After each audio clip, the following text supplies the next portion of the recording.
All right, good morning, everyone. This is how to do an HTML email so Jessica can take a vacation. So to start with, this is actually this week's CCS Next email for Dell, obviously. And usually I get these in 4 PSDs. And what I do in order to save time and consolidate, I move all the countries into one PSD. You can see over here on the layers palette. And I name them in groups: Mexico, Colombia, Chile, Argentina, accordingly. And to start, I don't know how many of you are familiar with it, but there's a tool called the Slice tool. And it's a fabulous tool. I actually started using it in Fireworks and then switched to Photoshop using it once they refined how it actually worked. But you can access it by pressing C. It's actually under the crop tool. You have the slice tool and the slice select tool. So I use the hotkeys, which is Shift C to get to it. To start with, you just pretty much drag and drop, just like that. And it'll come up, when it's selected, it's a yellow, or like the weird brownish color. When it's not selected, it's this blue color. Now to select a slice, you have to use the slice select tool, which is just another Shift C into the crop tool, under the crop. And it's very simple. I usually just resize it just to get, each week I have the friend-to-friend link and the Dell logo. I have them saved from previous weeks, and they're usually set. But you can also go into these slice options, and it gives you the name of the slice type, which they're usually all images. You can auto put in a URL, so when you export this, we'll get to that later, but when you export it, it'll automatically fill in all the URL, the target, which is parent blank, new window, things like that, any message text, and the alt tag, which is very important, which we'll get to later as well. You can also set dimensions, XY coordinates, width, and height. And then background style, which if it's a text area, which you can set, which we're not actually going to get into, you can add background or remove the background from it. I use this to name my images right away. Oops. FF, which is what I usually call this in every email, so it's very consistent. And when you do this, keep in mind that any image names can't contain spaces, and for spaces, I usually do underscore or a dash. Depends. But it's usually an underscore. So that's basically how you do a slice. I'm just going to go through here and slice all these up. When you're doing this, you just kind of got to think ahead on how you'll want to lay out your HTML, which is all done in tables, which you could kind of do while you do your slices, so you'll know how you'll make your tables later on. And I usually do these so all the images, like all the JPEGs, are not mixed with any text or any ones that I'm going to do a GIF out of. So this top part, it's all text in one color, which I can make a GIF, which significantly decreases the file size of the email. And like the image of the laptop, I usually make as a JPEG. So I'm just going to go through here and keep the slices.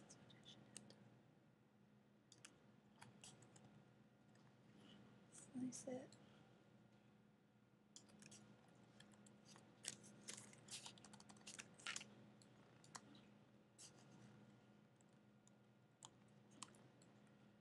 This text, the spec text of the offer, that's always text in the email, no matter what. It also, not only just to make it easier and reduce the number of images, but also because if you have too many images in an email, the spam blockers pick it up.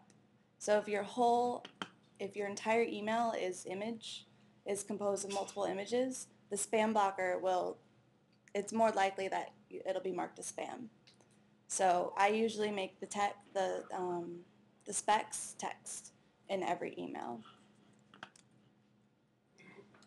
just going to do, here's the flex bars, the title. Whoop. And I'm just going to do this one. Okay. These, I usually just do GIFs for these, because when I export them, they don't look any different as GIFs than JPEGs. The quality, and people really don't look that close. So, just to make it go a little faster. So you can see here that I kind of split this up. I did a bigger part of the image and then a smaller part. This is because when we do the tables, this section is going to be its own table cell, and this whole section is going to be a table cell in itself with nested tables, which I'll explain why we should do that later on. But that's basically how you slice the email. You just go through, you name each one. I do promo 1, and usually this part, which is the product, I do promo1_product. Enter. This is promo1_image, and then if there's two parts of the image, I do A-A, and this one would be promo1_image-B. This I usually do, I'll usually do a promo1_title, or just title in itself for the whole email. And this is promo1 call to action. Now when you export, this is FlexBar. When you export, it's File, Save As for Web and Devices, or Command-Alt-Shift-S, which is a lot harder to do on a Mac than a PC. And this is your Save As for Web panel. You have several options in here. You have your original PSD under these tabs. You have the optimized version, which shows the images as GIFs and JPEGs and the quality. And you also have 2-up and 4-up, which compares your original PSD to whatever you're going to export. For emails, I do 2-up, but you can also do 4-up, and you can change different settings on the settings palette to the right. But I usually do 2-up because emails are very quick and simple, and you want to get the lowest file size possible. Well, not the lowest, but so it looks good and it isn't large. So this part right here, the title, I would keep as a GIF. You said as a GIF. Same goes for friend to friend, Dell, title. Anything that's just pretty much one color or text, you'd keep as a GIF. And these as well. You can kind of tell that there's really no difference from the GIF to the original. Let's set it as a GIF. There's no difference at all. What you might see is a little striation and gradients and more solid colors like the image on the eCatalog. But like I said, it's not really, people aren't going to be like, oh my god, I see it, it's not perfect and pixel, and no. They're just going to be like, oh, it's the catalog, let's go look at it. In Spanish, of course. Okay. For the computers, you go over here and you do presets, JPEG. I usually go anywhere from high to medium, and the quality is usually around 50 to 75 depending on the file size. And you can see in this area down here, this shows how big it's going to be and how long it's going to take to download on a 56.6 modem, which is slow high speed. And you can also change it. You have your settings, so you have 128, 256, that's kind of average. It tells you what it compares to, so cable DSL, and then you have 1 megabit, 1.5, and 2 megabits, which is pretty fast. That's really fast.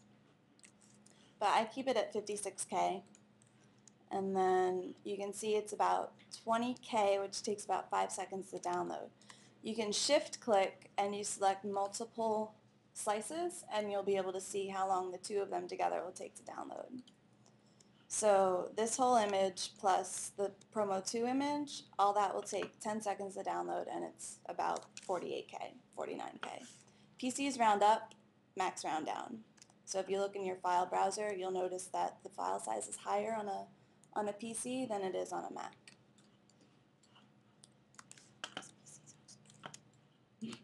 What was that? PCs are superior. Right. Actually, yeah, there we go. It's 39K. And like I said, do round high, and 60 is pretty good. 7 seconds. 70. Seconds. Oh, 7 seconds.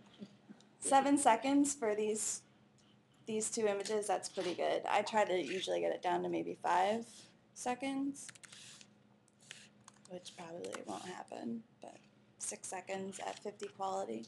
And you can zoom in using the same Photoshop tools. You see a little depreciation in the image around here when you're zoomed in, of course, but as you zoom out, you really can't tell any difference. Let me just show you in here the dithering and the gradient that you get when you're in as a GIF. So that's when you're close up, but when you're zoomed out, you really can't tell. You can tell a little bit, but not that much. Of course, it's hard to see on the screen. And then to finish, you just hit save, and you find where you'd like to save it. Actually, I'm going to do a new folder. I have it on, that's fine. Create. Now when you're creating emails, there's 4 different types you have to make. You make the relative version, the absolute version, the web version, and then the text version. The relative, absolute, and web version, they're all HTML. The text version is just text, where you just go in a notepad and you type it. Relative version is where you keep your images relative to the hard drive or whatever folder your email's located in. The absolute version is when you upload your images to the FTP and you reference them from the web. So it's http://www.dell.com/images, blah, blah, blah. And web version is the same. You just have to change a few other things in the email, which I will get to when we get there. Now, when you export, you get this. Question. Yes. So I've always wondered this. How can you always create a relative version if, like, no one's going to be able to see it? Because, like, if you send it to me, I can't see my computer because it's saved on your No, because folder, right? you look at it on the server, and all the images are on the our server, like the Dell Right, share. but if somebody else were to open the relative version and they're not, No, they'll be able to see it. They'll be able to see it. Yeah, because so why create a relative and an absolute? Like, what's the difference? Relatives are easier to just edit, just because it reduces the number of characters on the line. You don't have to constantly scroll side to side. And then you just, once the relative is QA'd and it's approved, then you go through and you do the absolute, and you just find and replace the location of the image, the URL of the image for whatever relative path it was. So that way you don't have to go through, and it's a pain in the butt to slide from side to side, and you have to find the alt tags, the width, the height, and just make sure everything's there. So that's why I do a relative version. So we get that QA'd, and I usually do the text version from the relative version, and I copy the alt tags, or I do it from the PSD, either way. But it's just kind of there as a practice version, I would say. So when you're in the save optimize as browser, you have some settings. Images in format, you have HTML and images only, and HTML only. This will output, HTML and images will output HTML code with div tags and CSS, and it'll also export your images. The code that Photoshop exports is incredibly sloppy. It's terrible. I hate it. So when I export, I do images only, and this just exports the images, and HTML only exports the HTML. You have your settings, default settings. I usually use those, and if you go into other, it'll bring up the default settings. And this is just file naming conventions, which it'll usually just do the slice name, which is whatever you put in the slice option box in the name. And just some other options. Optimized files, this is probably important. This is important. You want to check this, make sure it's checked, and it says images folder, because it'll automatically create an images folder in whatever folder you put it in. So that way you can just navigate to your top level folder and then do images. Just make sure that says okay. And you also have slices drop down menu, which is all slices, all user slices, and all selected slices. User slices are any slices you create. Let me just get out of here. These solid blue,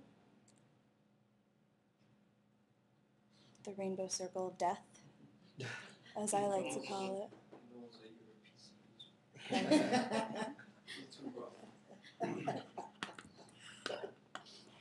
Okay, there we go. That was a quick death. These slices, these areas with the solid blue around them, those are user slices. And you can see these dotted lines right here. They're actually kind of hard to see on here. I don't even know. They're still blue, but they're dotted. They're dashed. These are auto slices, which you can hide. So you hide them and they're no longer there unless that's selected. But you can see they're gone now that you do hide auto slices. Show hide, they're gone. So user slices and auto slices. Yes.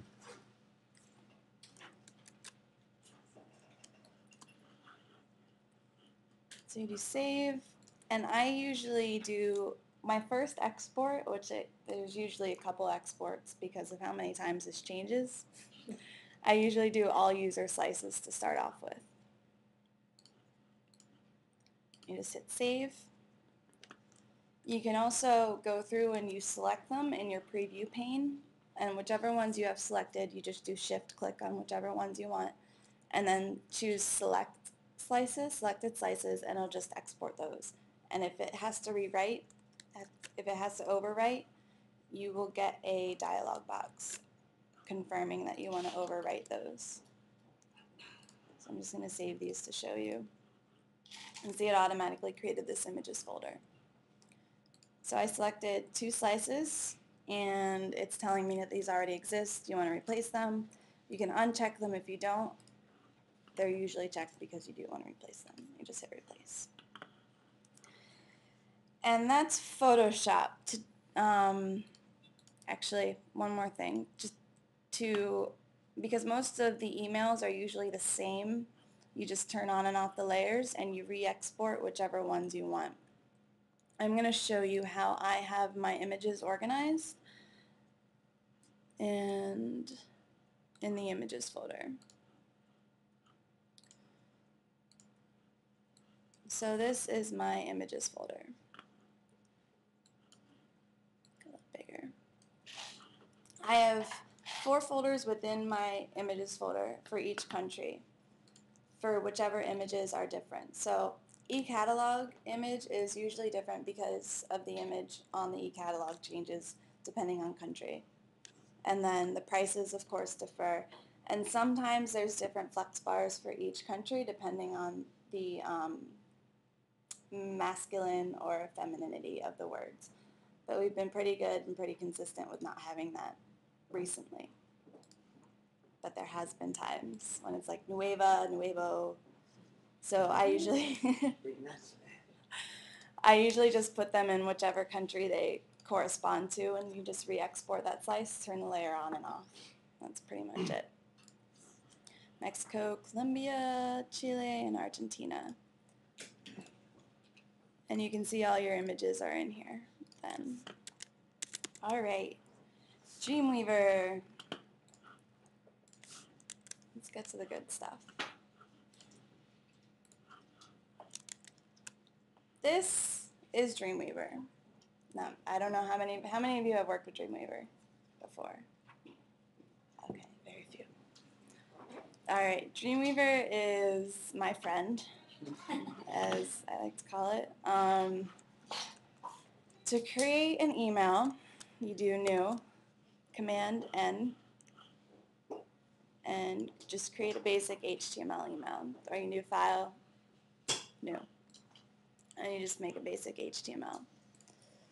The first thing I usually change, actually it's the last thing I usually change, but the first thing you should change first is the title. So Dell email for this example. Okay. There are several key things you need to know about making an HTML file for an email. The email clients, Outlook, Gmail, Entourage, Lotus, whatever else there is, they're very primitive, which means that you can't, if you're familiar with HTML, you can't use div tags or external style sheets. You have to include everything in the email, inline, CSS, and you have to use tables. There's also, you can't, when making tables, you can't use row span, which spans 2 rows across columns, or two cells across the column. You can't use column span either, because some email clients don't support it. So you get to use nested tables, which are very fun and make you think a lot about what you're actually making. Oh, I don't want to open it there. So this is Argentina. Can you guys see that? Okay. I can make it a little bigger if you need. Huh? Some people are like, what am I looking at? What is this? Okay, this is what Spanish looks like to me. This is what I look at every Wednesday and Thursday. This is the HTML. This is a table. This is the start of the table. This is what it actually looks like in the design view. Isn't that better? It's so nice. So that's the email when it's finished. In the design view, you see like the dotted lines that designates the table in the code. But this is what we're going to look at today. The split screen? It's not okay. No? No, we can do it. I have mine vertical. I was like, so I was. Yeah. So in Dreamweaver, you have your code view, which is what I look at. You have your split view, which you see your code and your design. So if you click on something in your design view, it takes you right to that area in your code view. So I click on the friend-to-friend, it goes to the friend-to-friend. If I click on the image, it goes right to the image. Price. If I want to go all the way down to legal, click on the legal, and I'm in the legal up here. So this is kind of helpful if you're not used to just looking at this all day, which looks like gibberish. And then you have your design view, which is just the look and feel of the email. Let's put this up. Okay. I'm going to explain this first before I actually go into it. This section right here is one table cell, is one TD tag. And then within this table cell, I think I have about 2 or 3 other nested tables within that cell because you can't use row span or column span. So this is one. There's a table within this whole TD tag, and then you have 2 TD tags in that table and 1 row.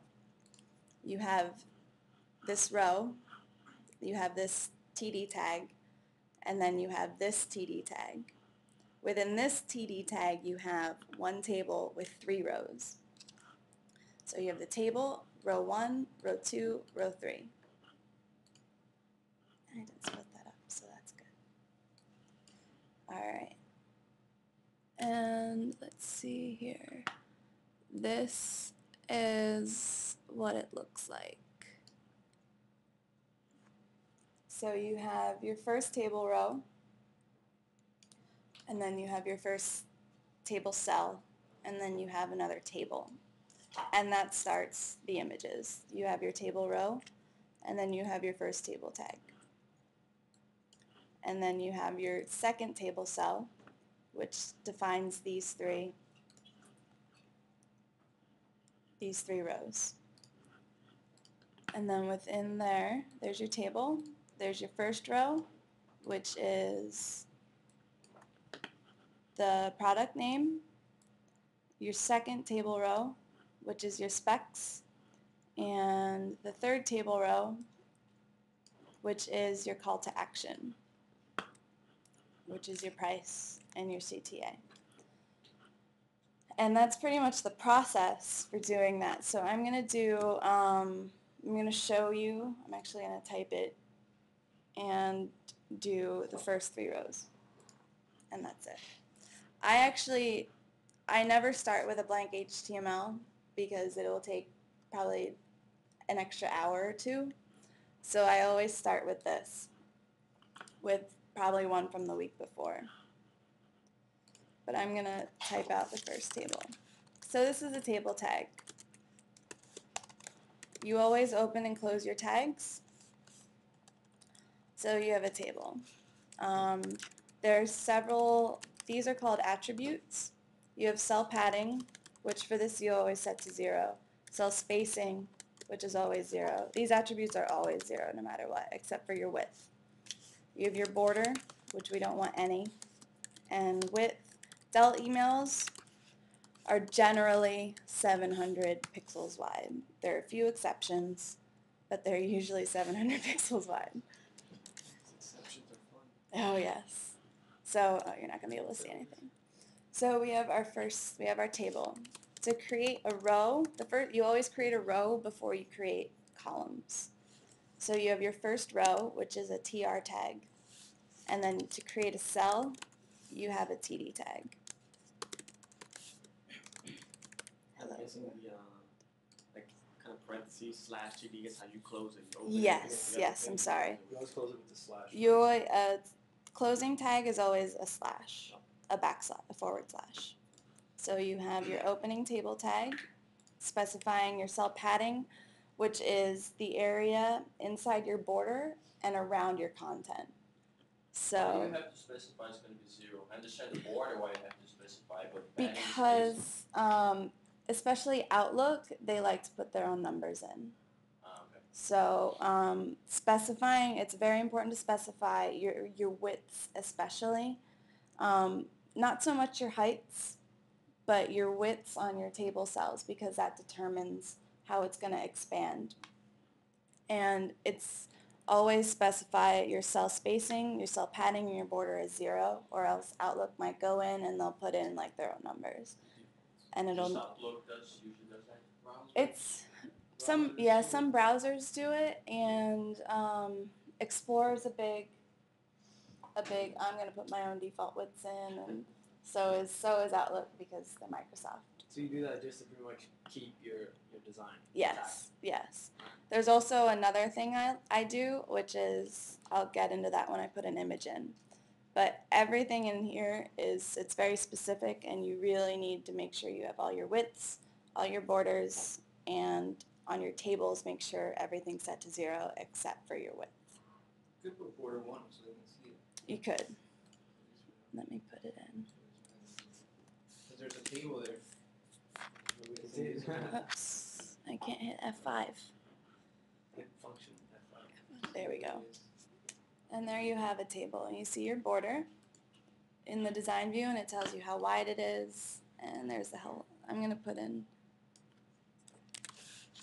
something for the padding. And you see this adds space around your text. Spacing, and keep this in here. Oops. Spacing, let me just put in another column, which is your TD tag.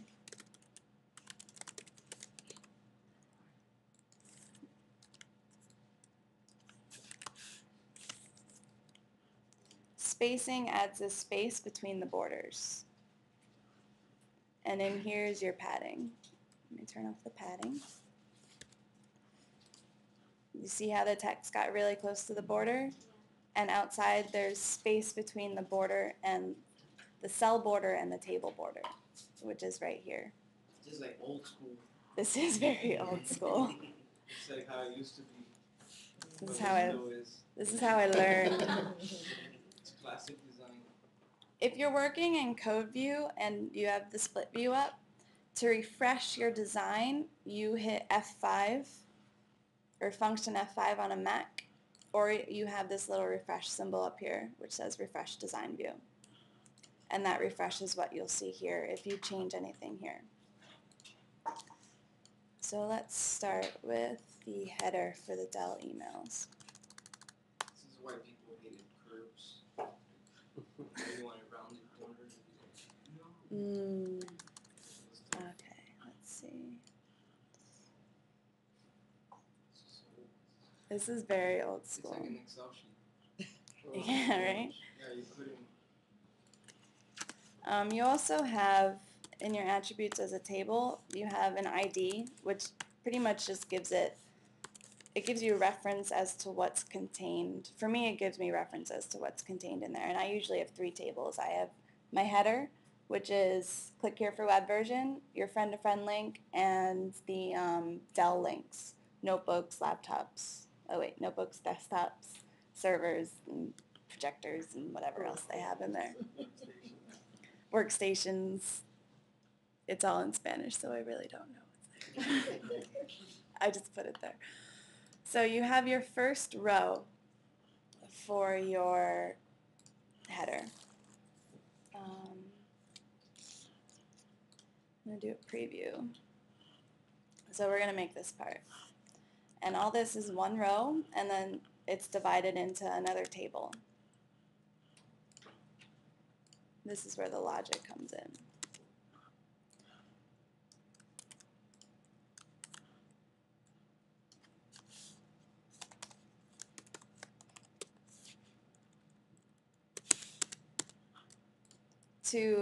My code is usually very clean, and I love indenting.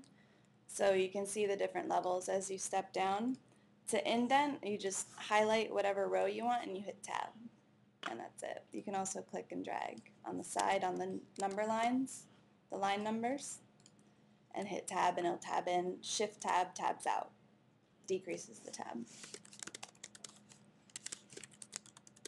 In Dreamweaver, it automatically closes your tag if you do the open, what would you call that? I don't even know what you call it. Greater. The open gator mouth. The greater sign. The greater than, less than sign, and then you put a forward slash. So you type that, there's your open, and then you just hit forward slash, and it fills in the rest automatically. This is good sometimes, bad other times. It's good to find where you have extra tags that you don't want them, which is more advanced HTML. That'll be in HTML too. Is there a way to turn it off? Yeah, do. I believe so in your preferences. Because sometimes it is stuff. Yeah, it does. Oh, here we go. There we go. Close tags. You can do never. So, and you can even do it after just typing the open tags. So if you do this, let me see, and I just do that, it'll close it without even me having to do the rest. But I do that. I start typing the close tag. Okay, so we have our first row within the header, which is this part right here. Your online and your friend-to-friend link.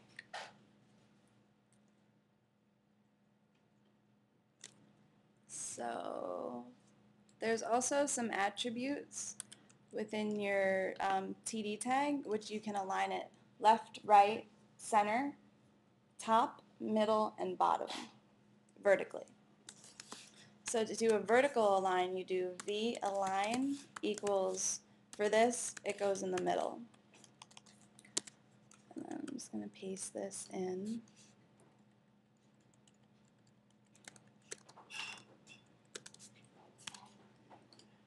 And this is the line for your web version, which I have the link in there already. So you have the span tag. It's an alternate for your font tag and pretty much an extra paragraph tag. This just allows you to set a style for whatever line you're on. So I have span. Style is your cascading style sheet, or CSS. And in here, you have certain attributes or classes. You have your font family, which for Dell, Trebuchet MS. And these, you see Arial, Helvetica, and Sans Serif. These are alternate fonts if the user doesn't have the Trebuchet MS on their computer, which most of them do. But you just never know. So Arial will be the next alternate, Helvetica, and then whatever the system sans serif is, which is usually horribly ugly. You also have your font size, which for this is, I use pixels and not points. This is 10 pixels. And then you have your color, which this is a hex code, a hex value. It's your RGB values. So your first 2 letters or numbers is your red, the second 2 is your green, and the last 2 are your blue values. And this is the Dell dark gray. And then para la versión online haga, click aquí. Throw in some Spanish. For Dell emails, they have a reporting system. It's called Link Tracker. And this one is actually for their eDialog, the report name. When we set it up, it just references whatever this link is. And this is the link for the online version. This section right here, that is the path to all the images and your web versions. So image img.ed4.net /del_la/images / the fiscal year number _ the quarter number _ the week number _ BSD CCSMEX Semana SP. That's the path. That's the path name. And every week on the FTP, we have to create this folder. So if it's week 4, you create week 4. If it's week 5, you create week 5, etc., on and on. Target for a link. Oh, I should probably say that this is a link. The A tag, you do the open A href. This is a link. That creates a link, your basic link. In here is where you put the destination of your link, which is this. This is for the online version. And then, let's see. You want to add a target. I do this for the web version. I do target _blank, which opens a new tab or a new window depending on how the user has their browser set up. This allows the user to stay on your page no matter what until they close it. So your page is always there. It's kind of a marketing technique for web developers and anyone really, just to always have your page there. You also have parent, self, and top. Parent pertains to frames, which we're not going to get into. Self opens in the current window, the current browser window. It won't open in a new tab. And top goes to the top of the page. But we do target blank, which opens a new tab. And that's the basic link. And then you put whatever you want to link between the open and close. So click aquí. And I don't know how to do it on a Mac. Command E. That's not it. Option. Sorry. Close. Way to go. Option E and I to create the accent. I have all my PC codes, so I do Alt 0 blah blah blah. I think I at 0243. It's not that bad. I have them mostly memorized because it's only it's A-E-I-O-U. There's really not that many U's either. So You gotta put four things together, and now you picked it. You can pick the right one. you Yeah. It's in your like. you can also there's also a they're called ampersand values, which when you look at them in the design view, they render as whatever your letter should be. So you type in an ampersand, and then you type in, for this it would be an I, and you see the uppercase I and the lowercase I followed by a Q. So you select that, and it puts like a little semicolon there that's kind of programming lingo for you, and it inputs another I, which is right here. And I just deleted it, which is right there. So you see the Alt key code for the Mac, and this is the ampersand. And they render the same.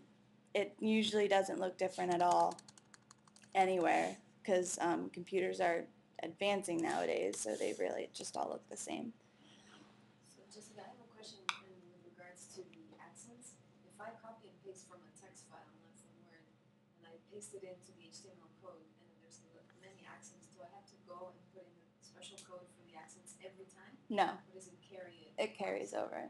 Usually if you paste from Word to Dreamweaver, it usually puts in the ampersand values automatically in the code view. So if you go look at the code view, you'll see all those ampersands, I, A, Q, semicolons, and they're in bold, so you know they're there. But sometimes it does keep it, like if you copy it from Word into the code view, it keeps just the accents there and it doesn't put in the weird code. So, but it translates the same either way. So, let's see, on to the next cell, which is the friend-to-friend cell. This is an image wrapped by a link. There's a hierarchy in HTML that you always want to follow. If you open a tag first, you close it last. So you have your table cell first. Can't point at the screen. You have your table cell, and then you have your link. You close your link first. You close your table cell last. And this isn't, to create an image, you do IMG, OMG. The image tags, they close a little differently than the normal tags, and there's some tags in HTML that do this. The image tags close themselves at the end. You just put a / before the closing sign, closing symbol, and that closes the tag.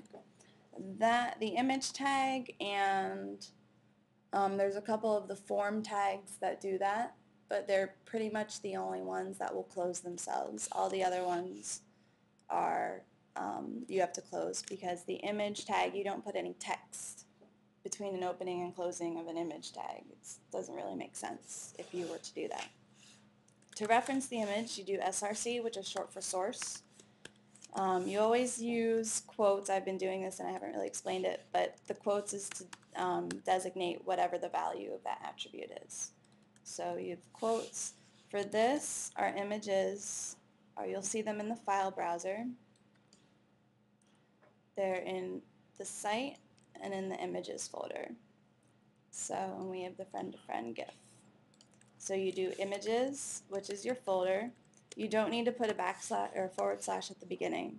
You just do images / friend-to-friend.gif. The really cool thing is if in Dreamweaver, if it recognizes where the image is and it recognizes the image, you just type width equals open quote, and it'll fill in the width. Right now I don't have this saved, so let me save it. So that way it will recognize the place where the images are. Recognize the folder. Save will do. I name my files the quarter number, the week number, followed by the country.html. country, the short 2-letter country code. So now we have this saved, and you'll see it over in your file palette, Q2 week 4 Argentina, .html, and that's the file we have open. So we have the image, type in width equals, and you get the little code hint. It's 178, so you hit enter, height 24. The alt tag is short for alternative text. This is important for not only accessibility for handicapped people who have computers, but also for emails when they don't, a lot of people don't have their images turned on in their emails. So this shows up when the images are not displayed. It'll show the box where the image should be with the designated width and height already preset, but the text will be in your image instead of the actual picture. You guys kind of know what I'm talking about. You've seen it. Yeah, you've seen it.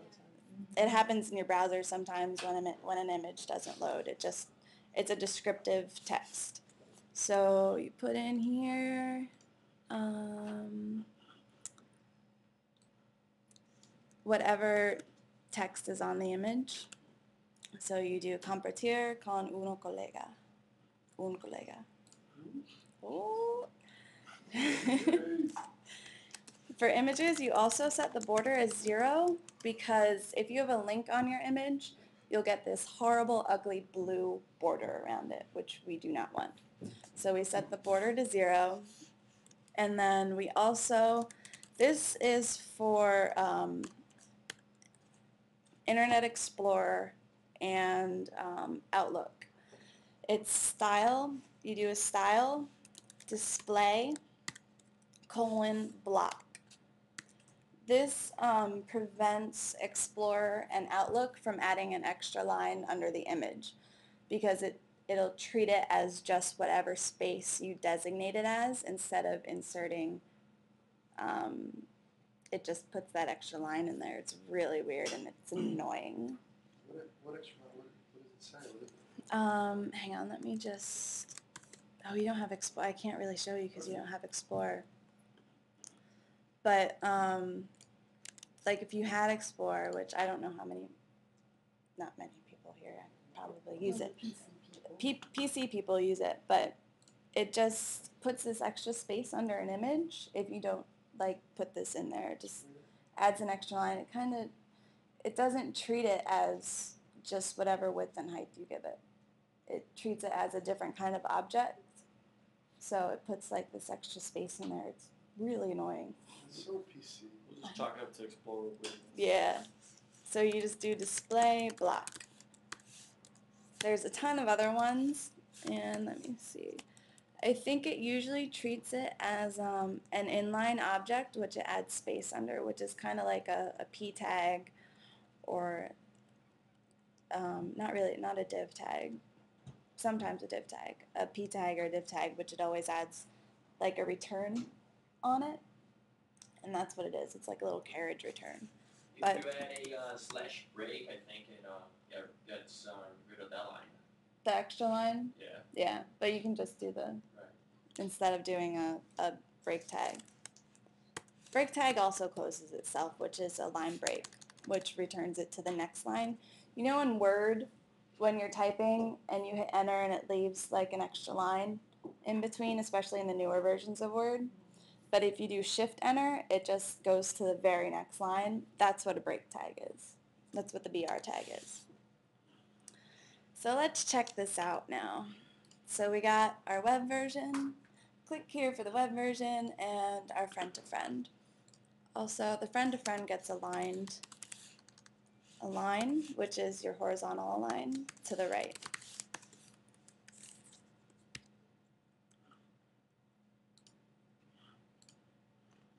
Or not.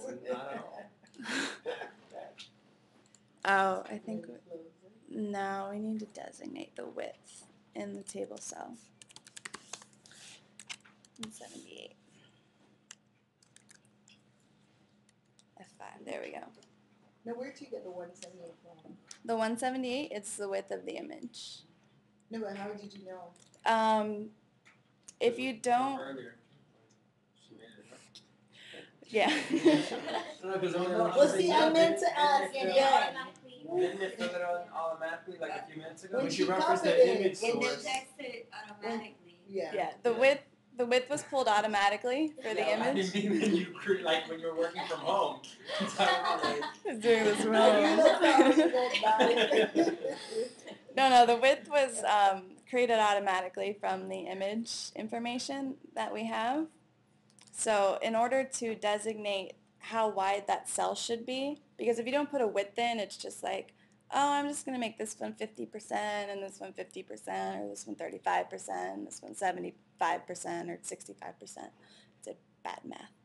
You designate how wide it should be, and that will make it that width, and then this other table cell, which has this in it, that will fill in the rest of the space.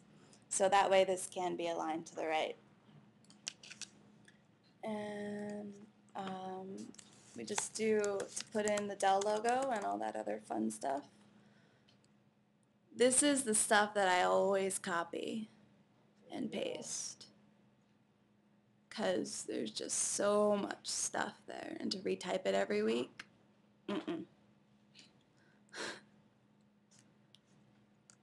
Now I might have made this table wrong.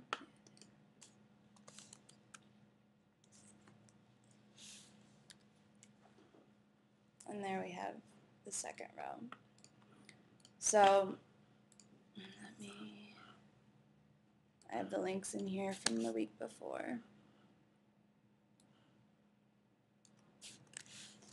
Let me just do find and replace. Oh, crap.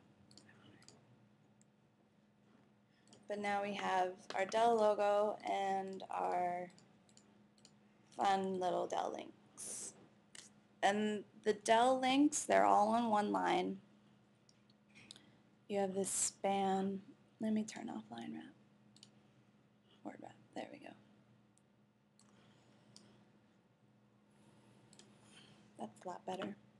So you have your row for your Dell logo and all the Dell links. So, and within that row you have another table tag and another table, another TD tag, another table, and then you have your row within that table. And you have your two cells, which is the Dell logo right here, and the second cell, which is all of the Dell links, so notebooks, desktops, servidores, not even going to try that one, workstation monitors, and proyectores. Proyectores. That's right. And you see the width, the height, the border, and the display is all set.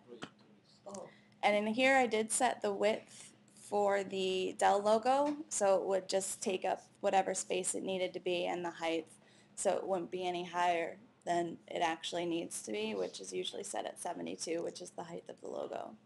This also, setting the height of the logo allows it to align the text to vertically within the cell, so that way it matches what the PSD looks like. So it's aligned to the middle of the actual circle Dell. No, I'm not using technical terms for the Dell logo, but it's aligned to the center. It's aligned to the actual word, the Dell. Nice. Yes. Yeah, you gave some padding.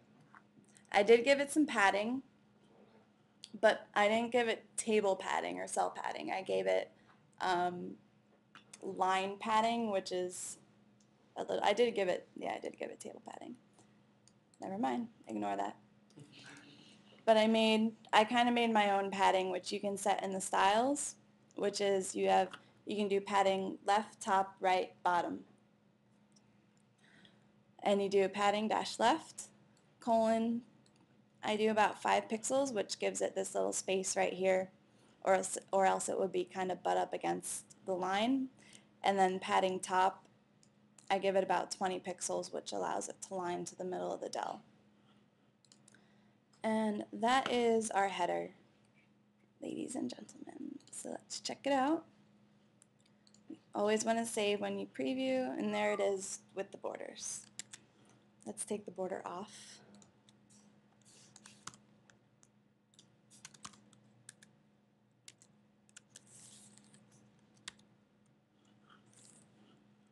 How do you refresh? There we go. Without the borders. Nice. And Safari is not supporting padding, which is another issue all in itself. Not even gonna go there. There's a lot of cross-browser issues, especially between Safari, Firefox, and Explorer, which are the top three. And obviously, the padding isn't working in Safari, but So it works in Firefox In that case, you would have to add another line of code for, to make it work in Safari. Yeah.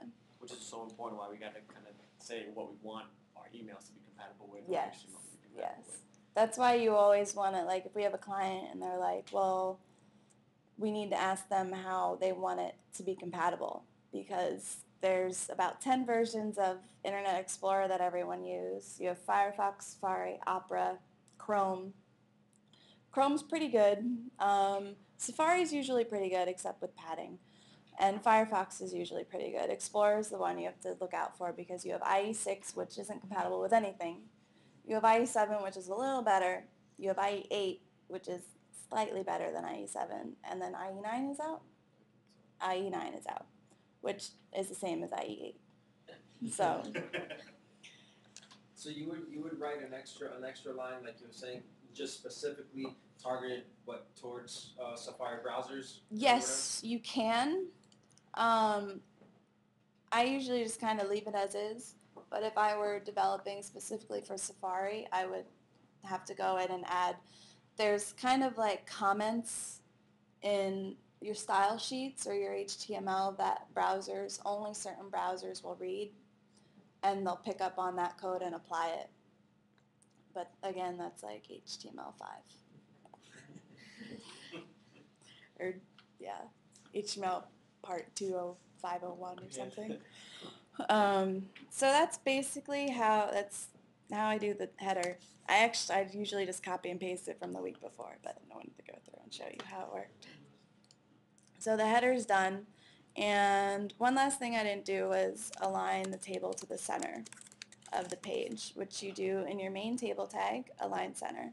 Control S, tab to Safari, refresh, that is not refresh, that's refresh, and it shifts to the center of the page. Nice. This is useful for mostly web-based email browsers, and I would say regular clients as well, Outlook and Entourage. It aligns it to the center of the email, so it's not to the left. Just looks nicer. I like to be centered. All right, now we're gonna go on to our main meat and bones of the email. Just gonna copy the header table that we made in the beginning. The width is the same. I'm going to change this to body so I know. And I also do a table for legal. So copy, paste, change the legal. So now we have our body cell, our header cell, and our legal cell, which could also be footer, but legal, not to confuse things. But you're probably all very confused right now. It's actually making a lot of sense for me though. Yeah? I thought it would be more confused. Like, what are all these numbers and symbols? I think if you weren't copying, it would have been, Yeah, yeah, it would have been like. yeah. We'd be here for days. Yeah, yeah. So we're already over. But, So yeah, Mm-hmm, that does help. yeah. So to start, we're going to put in I'm just going to do the first offer. So I'm going to copy this from the previous week. Usually I copy the entire email and just go through and add cells and delete cells as I go. But Kind of risky though, no? it is, but they're all usually laid out the same. So there's really not much differentiation. The most differences is like the image will go from the right side to the left side. And I just move one tag up or one tag down. And so it's not that bad, and I usually have to split some things up. So it just kind of depends. There's not too much that needs to be changed from week to week. And it's a lot easier if you keep your naming conventions the same. So like I do promo 1, product, title, image, things like that. So that way it automatically loads all that stuff once I save it. And I just have to go in and change the images, which is as simple as selecting it either in your design view or code view, going to the properties palette. And if this width and height down here is different, click on it again, it'll give you this little refresh thing saying, oh, this isn't the designated size that the image actually is. So do you want to reset it to the proper size? So you just hit refresh. And that's usually how I go through and just refresh all the way through. Just as in a week and get them long time. Yeah. So, and actually your properties palette is very useful. You have your image source, you have your alt text right here, which gives you a drop down, and I really don't know why it does that. It doesn't make sense to me.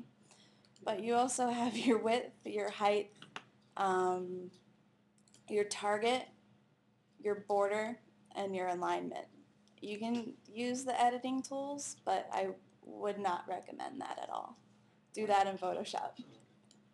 Because, I mean, I've never actually used them.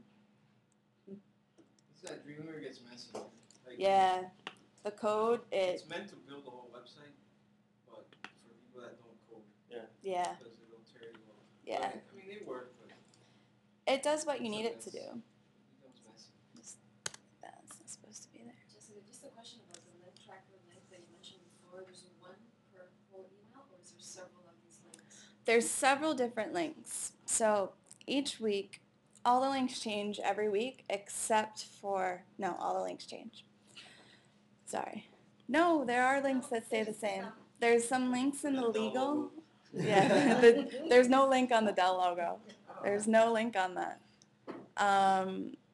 Let me go into here. Links that stay the same are, no header links stay the same. They all change from week to week. Because they have new. They have new link trackers on them. Every week, all the link trackers change, which Cynthia and Rudy take care of. Job security. So Right. the link tracker, you receive that on a weekly basis and then you share it with Jessica and she drops it in? Yes. It's Not, Yeah. create it every week so that you can see like who clicked on what link every week. yeah, so you receive a report. Yes. Approximately how many of these do you change on a weekly basis? What maybe like Well, you have 10, 12. you have all these in the header. You have the promo links. They're the same for every. So like for the promo one, the link doesn't change. So if you put a link on the image and you put a link on the call to action, it's the same link. So you have the ones in the header. You have the ones for each promo. The first flex bar is usually the same as the promo. So that's that link. This is all one link. This is, depending on what it says, it'll change, but it's usually the same as the second promo. You have your e-catalog link and Complete Care, Trend Micro, or Pro Support. Trend Micro doesn't have a link. So Complete Care or Pro Support have links and they change, and your subscription center, your financial area, and your live chat links change. The links that do not change are the ones in the legal.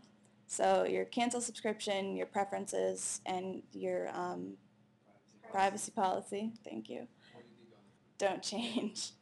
And there are some legal links down here, like the terms and conditions and the link for the Complete Care. They stay the same as well. There's no link tracker on those.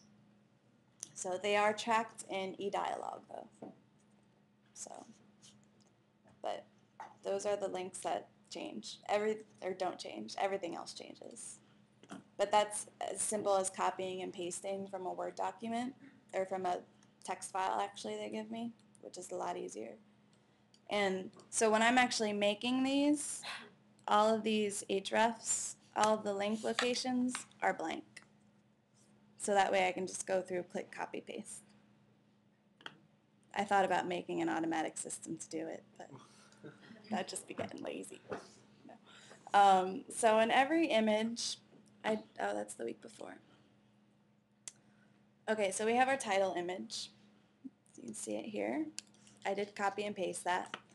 I set for, even for every image, I give it a span tag because this actually sets the color. For the text, you'll see if the image is not displayed, so it looks a little nicer than just black text all over the place. Instead, you get green text all over the place. So you have your image, your source, which is promo1_title.gif, your width, height, alt tag, which says whatever is in the image. So it's ofertas inteligentes, la unión perfecta, entre bla y precio. Blah, blah, blah. That's my Spanish. That's all you're going to get. And then, let's see, we go in. I'll be hablaing soon. So we have that. Did I do that right? No, I didn't. So for this, we actually need to put in a second table. Sorry if you're bored. Like that. And like I said, I usually just copy all of this stuff from the main table and paste it right in there. And then we put in our table row for this one. I got ahead of myself, I'm sorry. Specify your width on your table cell tags, which are your TD tags. Which, I did not explain this either, but TD stands for table data. Okay, so 1 second. Under table data, you specified width twice. Yes. Okay. No, I specified it once. No, right there. Width 700, cell padding, cell spacing board, and width. Right, on all of your, sorry, on all of your, my indenting is off. It's distracting. Well, Okay, so you have your main table, which is that. You have your table row, and then within your main table, you have your first table data cell, which you need to specify the width. You really don't need to because you're going to have everything else inside specified, but it's just as a precaution to specify the width. So you have, you have it right there, and then you have it at the end. That's what I'm saying. oh, Yeah. that's because I copied and pasted. Okay. All All right. right. All right. That's what I'm saying. You specified it twice. I'm like, is there a reason for it? Oh, I pasted it in the wrong thing, that's why. Okay. I meant to paste it here. You want to switch? David. Oh, David. What did she call you out on that? And you're I know, like, right? I'm David. That's all I do. That's all I do. That's all I do, man. Come on. I'm kidding, Stacy. I'm kidding. Smack him over the head. Yeah, Right. she's gonna give you shit after this. I know it. She only sits next to you. Yeah, right? Yeah. I'll be kicking your cubicle all day. You're mocking me thoroughly. I did sound like an asshole. I'm Yeah. sorry. I'm sorry. I'm sorry. You brought the bagels. It's cool. Yeah, you brought the bagels. Okay. Because I had it reversed, that's fine. So we have our main table, we have our table row, we have our table data cell, and then that table data cell is going to contain everything else. This is where nesting comes in. And then we have another table. And then we have a row, and then we have another table data cell. Wow. Crazy, isn't it? I actually didn't need to put it in there, but I did. Table data. Oh my god. Your eyes hurt. I have a table to put that in.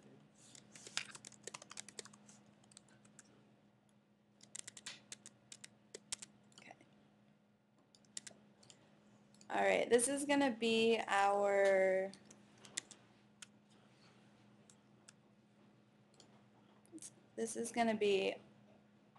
this part right here. So we created a first row for this.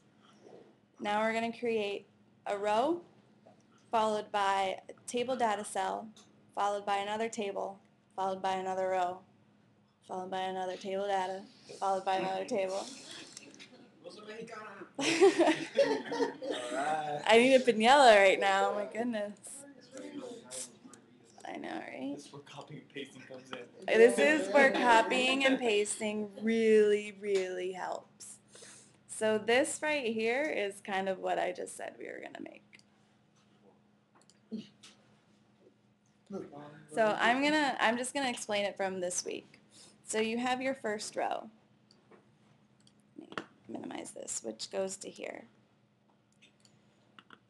Hang on, I know what I can do.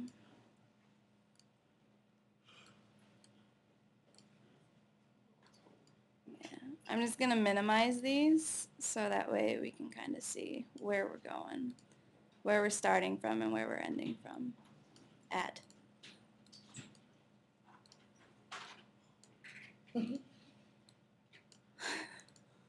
I love this tool. There's actually a hotkey, but I don't know what it is. So here we started with our row within our main table. We put a table data tag in. There's our first table data tag. Within that table data tag, we have another table. That's going to house our data. So we always put a row in, and here are our two cells. Our two cells are the image, right here, and the text. So this is one cell, this is the other cell. Let's start with the first cell. The first cell is easy because it's just one image that spans the whole height.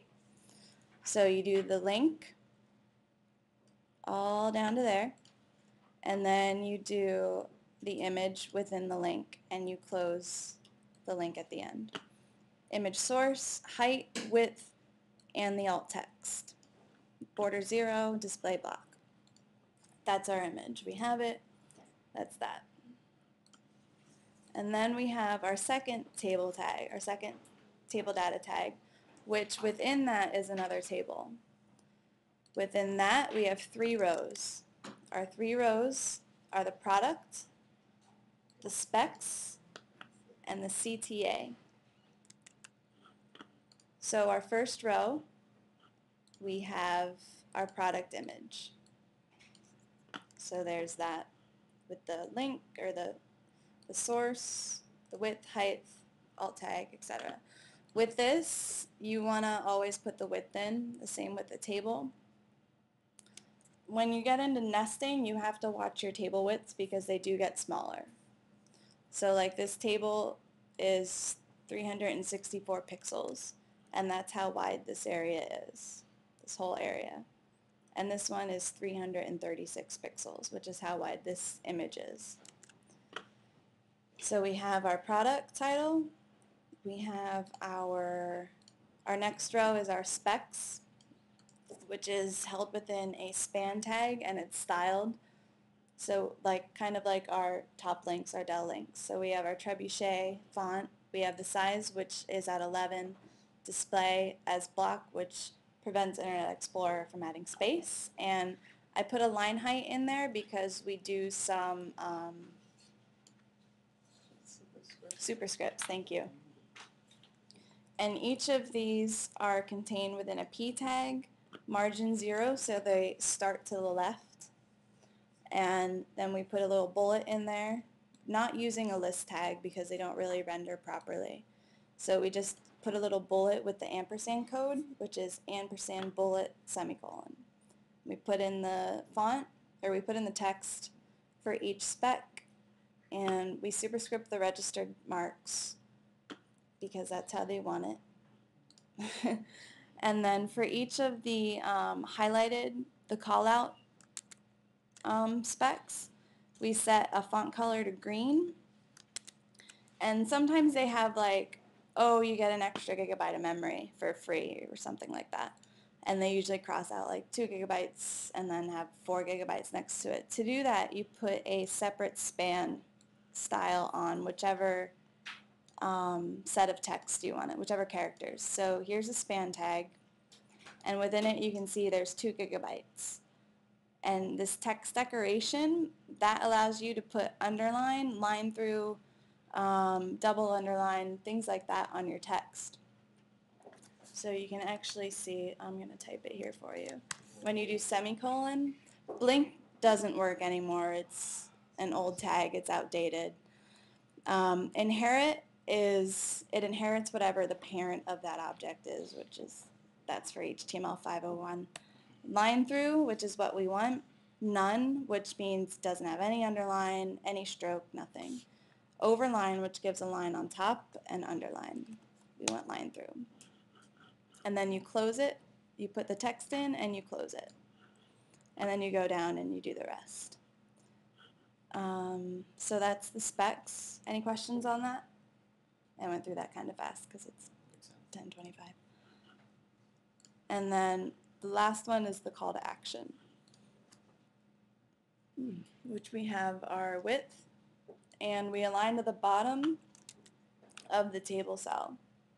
I can't point at the screen, which is at the bottom, just so it gives a little bit of spacing between the specs and the image.